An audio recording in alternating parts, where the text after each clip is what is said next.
Would you live in a van for 6 months for $100,000 and why?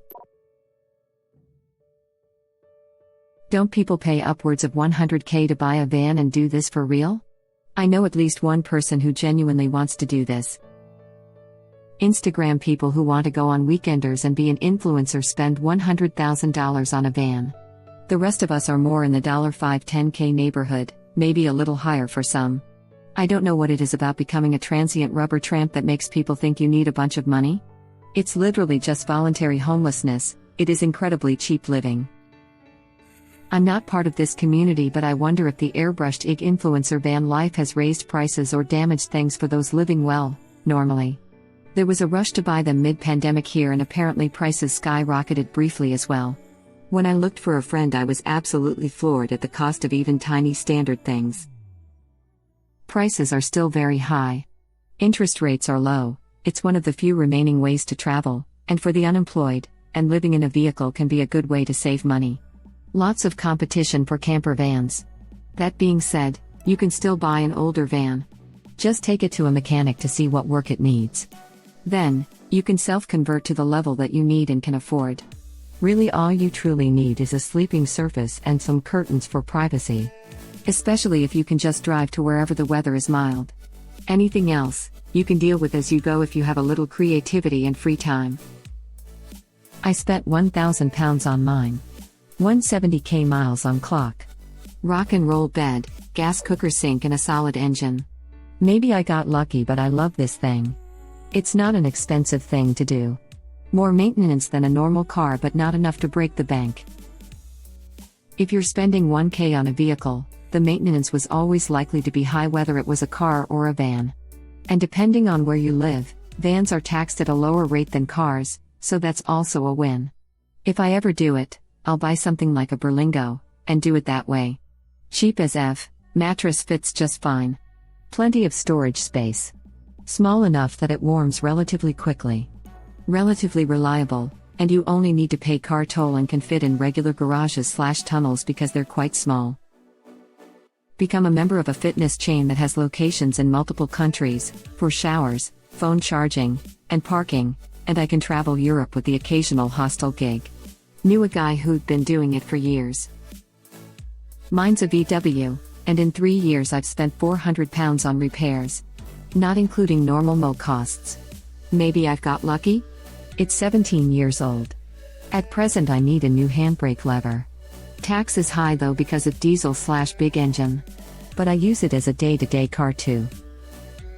If you manage to get a relatively reliable VW for that, you've done very well. Good for you. Pandemic panic buying affects so many weird things. Try buying exercise equipment like barbells/dumbbells or plates. Or ammunition. Yup. We bought ours for $3K, and did all the building ourselves. Had a wonderful time, and I will always remember it as a wonderful period. It's basically our retirement plant at this point. I recall once, on some mountain slope, seeing the coolest rig pull up. All the trappings. These people had gone all out. They stepped out of the thing about 50 yards from us. The dude cooked some kind of meal on a fancy fold-out grill, while we sat around our dirty Coleman. I love our dirty Coleman, no offense buddy, we were dirty too.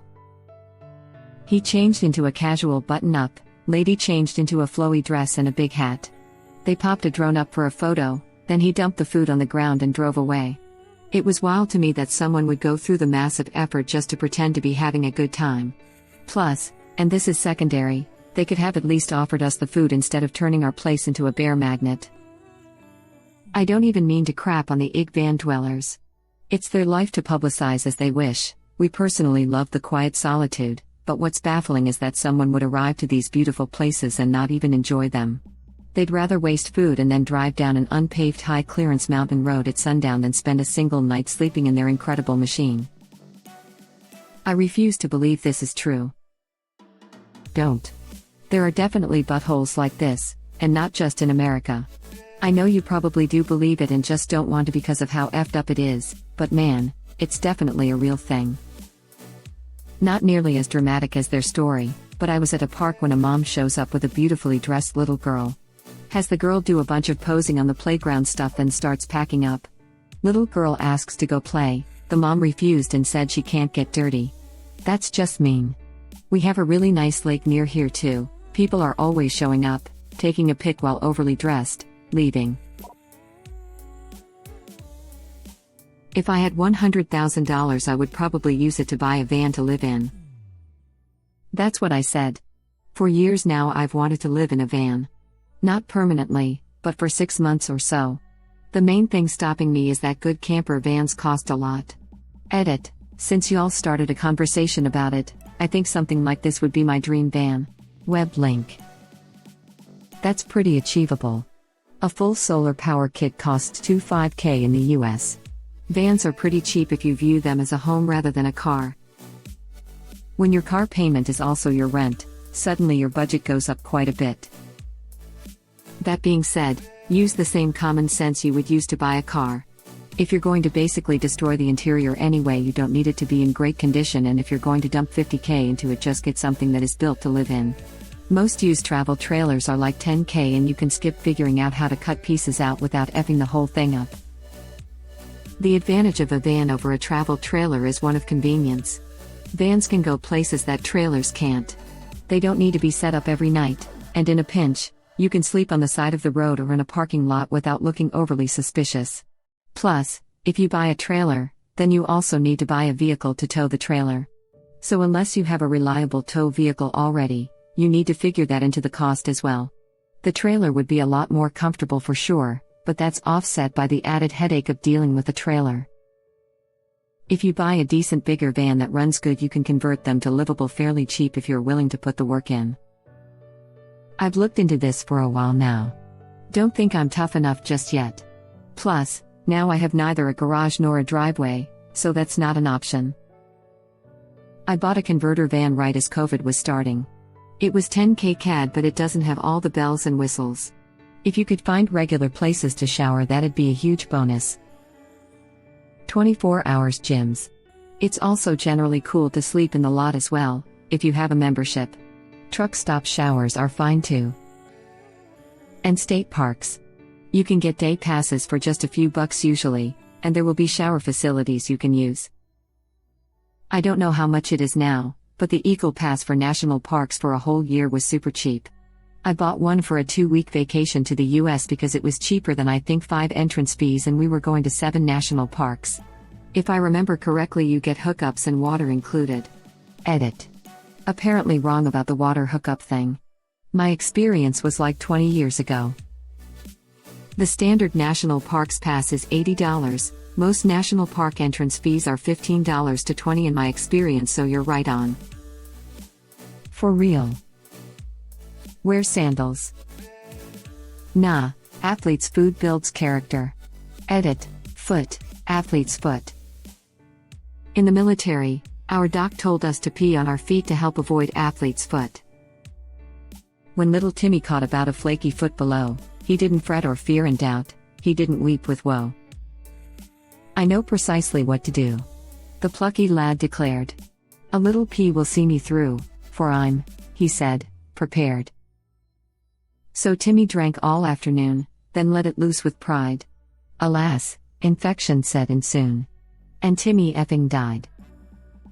Instructions unclear, peed on my food. AKA get a $10 Planet Fitness membership.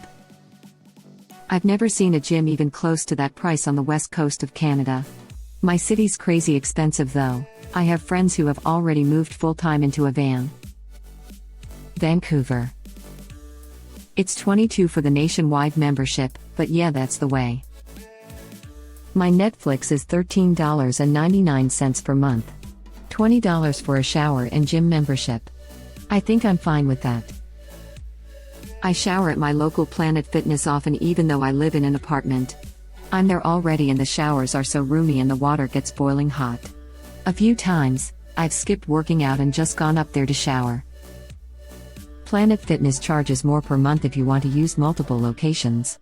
Only get access to the one you sign UPR for the $10. Still ain't bad at $20 though. Lot of really great info on r/van dwellers. Been looking into it for a bit. Reddit link. R/Schoolies is a bit different but also a good source of ideas and information, albeit on a larger scale. I'm curious, what do van lifers do to earn money to get them going? I know two van lifers. One was a petroleum engineer for 10 years, saved excess money the entire time, then quit and had now been traveling in his van for 3 to 4 years. The other is a structural engineer who did the same thing but took just a year off, then went back to work for a year, and is planning to alternate 1 year on and 1 year off. So the moral of the story is you need to make 6 figures while living like a teacher for a few years. I know a guy who right now lives in a boat but wants to move to a van. He works at a bank, his job sounds pretty high up. He is the product owner of some communication system it uses, he has a team. He is older and thought his condo was wasting money. So he bought a boat. Lol, he can just admit he wanted to live on a boat. For years I dreamed of living on a sailboat. Then one day a friend invited me out for a sail and I got so seasick I had to jump in the water with a life vest on and be towed back to shore. Now I'm building a scully. If I were single I could do van life as an actuary. I have my company laptop so I just need Wi-Fi. Although for my work a second screen makes me far more efficient. I've worked from home for over a year now during the pandemic. In fact, my leader has toyed with the idea of van life so she can do more climbing. If I were single with no kids I could do it. I do specialized office work for my state that can be done anywhere with internet and a phone. Even if you self-convert, it's still very expensive to end up with a good camper van. Chem toilet next to the floor mattress. Easy peasy. Hell, I just threw a camping pad, sleeping bag, and a bin of clothes in the back of my SUV and called it good for like a year. Then I bought myself a foam mattress and was good for another year. People who dream of living in a camper van have so idealized a tricked out rig. Literally you need a flat surface big enough to lay down on and you can do it. Cost me like $100 and I was good for 2 years. I took my tiny Subaru on the road for over a year, busking and sleeping in a hammock every night. There are many great things about hammocks, but as long as you have one tree you can attach the other end to your roof rack and you're good to go. People who dream of living in a camper van have so idealized a tricked out rig. Literally you need a flat surface big enough to lay down on and you can do it. I think this is a strong point. I may be talking out my ass here since I've never done the van life, but I really think I'd be cool with minimal amenities. I've never had a problem sleeping in a tent, hammock, couch, etc. I'm fine with pooping outdoors. I can sit in a really deep squat for a long time. I'm honestly really close to just getting a minivan, taking out the back seats and throwing my camping pad down. I'm positive that'd do me for a week or 2 no problem. Yeah, we have a minivan with a rudimentary platform made of a 4x8 sheet of plywood that has a foam mattress on top of it and tubs of clothes/kitchen/car stuff under it. I made blackout panels for sleeping from craft supplies.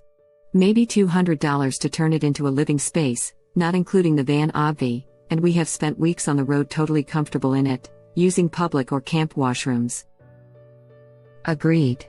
It's not like buying one all fitted out, but to say it's cheap is not so accurate. I would assume people would want power, so you need a quality inverter, cabling, battery disconnect, battery. Maybe you're buying house bats too and then you need a high output alternator as well. Crap can get expensive quickly.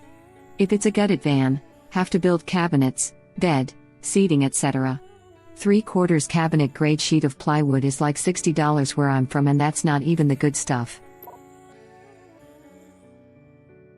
Why, you ask? Why? It's $100,000, that's why. Even converting the money in my own currency, 72,000 pounds, is still a lot of money. These kind of questions are always just another cake or death scenario. I'll take the cake. Well, we're out of cake. Only had 3 bits and didn't expect such a rush. Edited to correct autocorrect. Thank you for flying, Church of England. He thought about his tiny flat. His empty bank account at that. His rent and bills and strife and stress. He said, I'd live in worse for less. I like the short form poem, Fees.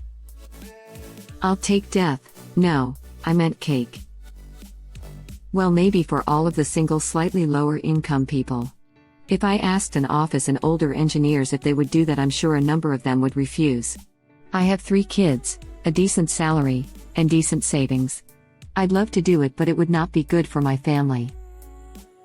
I guess it depends on what living in a van means. Can your family still live in the house? Can you visit them? Can your family and you meet at a restaurant each night?